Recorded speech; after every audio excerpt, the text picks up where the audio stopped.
some dates I have been on. Year, 2001. Setting, Humboldt County, California.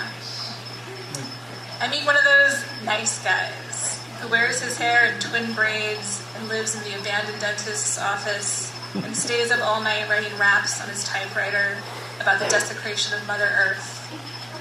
After complimenting me profusely on my aura, he asks to take me on a moonlight hike. About half a mile into our hike, he goes oddly quiet.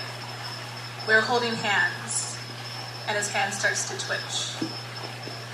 I suddenly get that weird feeling you get when you're around people on hallucinogenics.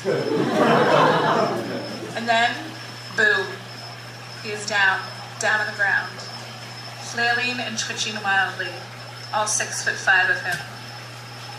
Through a series of frantic hand gestures, I learned that he is diabetic, in immediate danger of slipping into a coma, and needs sugar, of which there is none because we are in the woods at night. I light what was supposed to be a romantic candle next to him and run the half mile back to my car to scrounge under my seats for the only sugar I can find, an expired fruit roll-up covered in carpet lint. I fall down in the mud no fewer than 3 times on the way back and return triumphantly, clutching the now muddy and lint-covered expired fruit roll-up. I stick it in his mouth. He regains consciousness. Year, 2002. Setting, deep suburbia, California. First, some context. I meet a man in my very own living room, a friend of a friend. Like most Friday nights during this particular era of my life, I am wearing sweatpants and watching Karate Kid by myself. He convinces me to hop a fence to a nearby swimming pool, where I promptly get stuck at the top of the fence and cry. He has to coax me down. Afterwards, he asks me on a date. Sweatpants, ugly crying, Ralph Macchio and all. For reasons pertaining to some vague notion of finding myself, I am not into going on dates with anyone right now. He persists. All right, I think. You asked for it. I demand he take me to every suburban family's Friday night ritual zoo and purveyor of limply fried food, TGI Fridays. We can barely hear each other over balloons popping and children shrieking. I am mostly quiet. Do you know why I like this place? I finally say, so quietly that he has to lean in very close to hear me.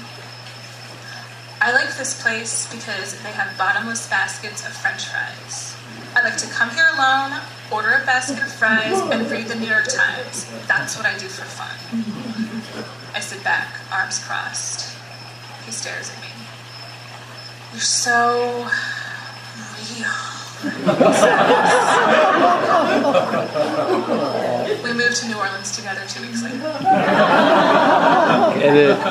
Year 2006. Setting, Mission District, San Francisco. It is the local hipster coffee shop's blowout prom party by exclusive invitation. The insanely attractive and charming owner of my favorite bar asks to take me. We end up on a double date with another couple who are also on a first date. We dance, we laugh, we take goofy pictures. We pile into a van to go to an after party. The girl on the other date is showing everyone her tattoos. I got this tattoo of plaid because, I don't know, I just like plaid, she says. Dave and I had bonded earlier over people with dumb tattoos. What's that one on your chest, he asks. It's a line from my favorite Decemberist song, You Are the Heart That I Call Home. I try to catch Dave's eye for a conspiratorial eye roll. He's staring at her. That's the most beautiful thing I've ever heard, he says. I find them making out in the hallway of the party an hour later.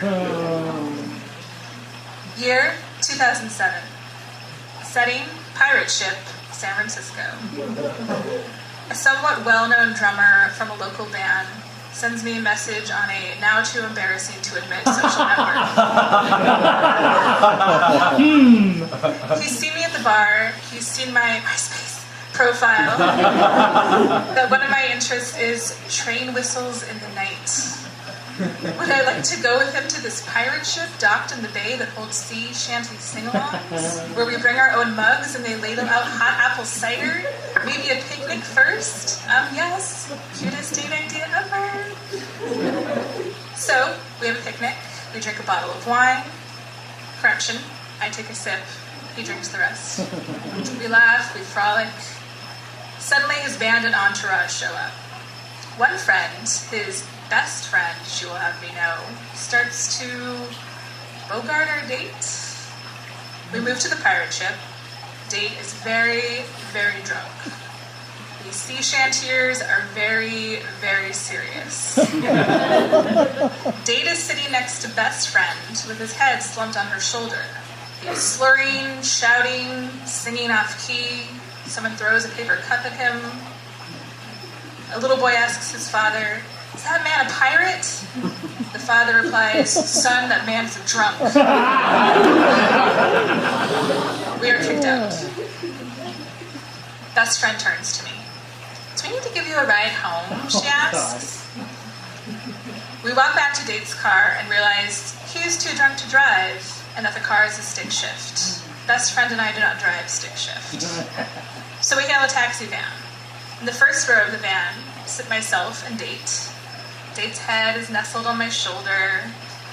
In the row behind us sits best friend. And Date's left arm is awkwardly thrown over his right shoulder, holding best friend's hand behind him. Take a moment and truly envision the spectacle. They drop me off at my house. Date calls the next day and asks me out again.